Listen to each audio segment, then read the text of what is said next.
have a tick when you're on the road, do you actually lose control of the car? Or has I it ever do, happened? but Only momentarily. momentarily, but I still can maintain my focus. For example, no! Ooh, see, so you're like, still- yeah.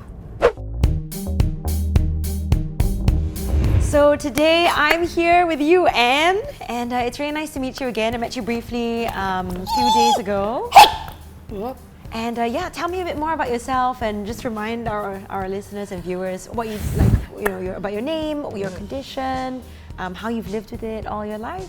So basically, I was diagnosed with Tourette syndrome since I was 15, and before that, that was my formal diagnosis. But at 9, I already exhibited like symptoms. I would say that like throughout my childhood was pretty normal, and isn't as bad as today. Like my vocal and motor tics, which are involuntary. I suppose like growing up as an adult, especially in Malaysia, is difficult. The simple things people take for granted, like getting a job, even going for interviews, it takes a lot. It's a struggle, basically. Getting into a car, for example, ride-hailing car. Right. Yeah. Do you ever, on the topic of that, do you ever tell the driver beforehand, like, I might have a tic, and just be aware of it? I would say awareness about Tourette's is quite uncommon in Malaysia. Therefore, for the normal man, they're not very educated about the subject. So I have told drivers before, in a very layman way. Yeah. Like, like I have something like epilepsy, don't be afraid. But Okay, like, okay. I did get kicked out of a car before, halfway, and like he made me walk home, and it was like quite awful. How long did you have to walk? How? It was just like probably it's not very far from my guardhouse, but the whole point was like it really deterred me from like hailing a car. Yeah. And that's one of my means of transportation. Like. Having these open conversations that helps to change people's mindsets, I hope. Have you ever met anyone who, was at first unsure or uncertain about how to talk to you or approach you, but then you managed to change their minds and they felt so comfortable after that? I suppose it takes a while. Like people get taken aback, which I completely understand. But for me, I suppose at first sight it's a bit overwhelming. But perhaps like over the due course of time, if the person gets to know me better or understand, it becomes like a norm. Because for example, at my previous workplace, like the CEO actually took the effort to announce before I joined, like, okay, there's this girl Tourette joining us, but it's more of an international company, so. People were more understanding, and after I left, they actually missed me because like they're like, "Hey, there's no more noise here. What happened? It's a bit abnormal." So I don't know. Maybe perhaps the abnormalities make things normal. I see, and they got used to it over time, and they started to really embrace all of you. Right.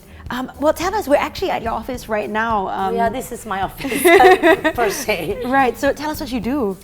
So right now, I actually freelance for a co-working space, and I actually head the marketing team. Okay. Yeah, because my forte is actually marketing. Like I was in internet startups previously, and what I do is like digital marketing. But now I'm on a larger sphere where there's actually community and people involved. Yeah. So this is actually the next step towards like challenging how I can just break the norm of like getting out of my shell, meeting new people, as well as doing my job well. And yeah. Welcome to CoLabs Co-working. So this is where I work, and this is actually my safe space. Oh, no, it looks really, really cool. I just like the... Oh my God, do you guys just come back from live?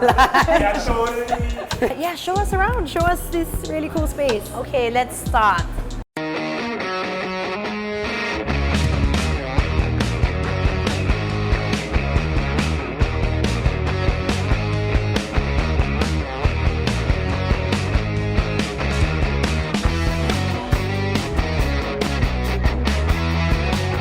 So Ria works with me. Hi, Ria. Hey. Hi. Hey. What do you do at CoLabs? I'm the senior marketing, digital marketing exec here. Okay. So I run all the social media campaigns. days. Okay, cool. Yeah, and For then I- collabs. Yeah, for collabs. Well, before you met Anne, did you have any idea what Tourette's was? Had you encountered anyone with it? I did. I mean, I've seen it in the movies. So that's like the little glimpse I had of it. But the first time I ever noticed Anne, I don't even think she knows the story. I was in fly cycle, so I was in spin class. And then I could hear someone like scream to the top of her lungs. First thing that popped in my mind, I was like, wow, that girl was like super confident. Because she was really feeling the fly cycle. Yeah, she was like so into it. What would you say were the biggest challenges? Was it just like understanding the condition or getting used to having Anne around? For me, the biggest challenge was just understanding her and how Tourette's works.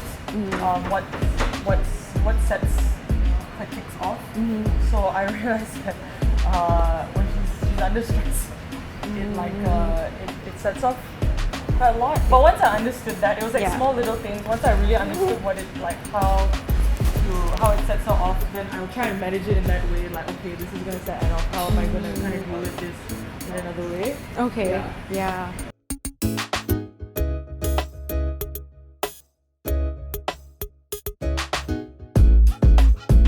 Thanks so much for showing me your office, Anne. It's so cool. It's my pleasure. But now that we've looked around, how about we go on a drive? Sure. Your life is in my hands. Let's go on the road. I was just saying. How is it easy for you to drive around? Do you face many challenges? Hey, yeah. What would you say are some of the biggest ones? Is it just being able to? Well, I would say concentration, but I'm alright driving. It's more like the traffic situation in Malaysia and crazy drivers, because I'm not exactly the safest driver myself. But yeah, motorcycles, quite scary. Yeah. So I get pretty anxious sometimes. And Like, does that increase your tics, your anxiety? It does, but like after a while, just get used to it, I suppose.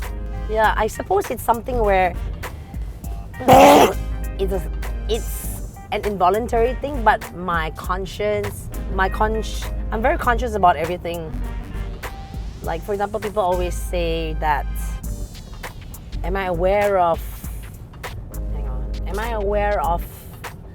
the conditions around me when they're talking to me, for example, when I go into an episode or a thing, and I'm fully aware, so it is pretty similar to that, I suppose.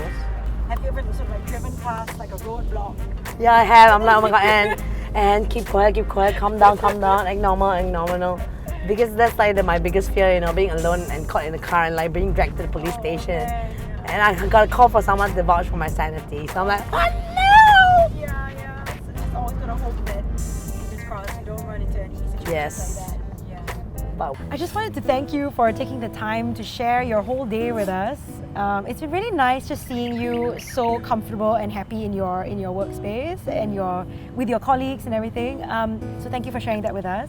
Thanks for having me. But when people watch this video, what do you think you would like them to take away or understand, from watching you at work, from watching you and how you interact, and how you deal with your Tourette's? I would say that the main motivation for me to do this is to raise public awareness about it, because it is something, it's not a very common thing, and most of the time people actually meet me and tell me that I'm the first person that they've met that has this condition. You are the first person I've met in restaurants. So in that sense, education is key, as well as, I would say, compassion, empathy, and kindness go a long way. So marrying everything together, I just hope that my little effort can actually help other people, not only with Tourette's, but like people with this special abilities or the differently able, to actually come out of their shell and don't be scared to accept challenges and just go out in the real world. It sucks sometimes, but that's how life is. Yeah,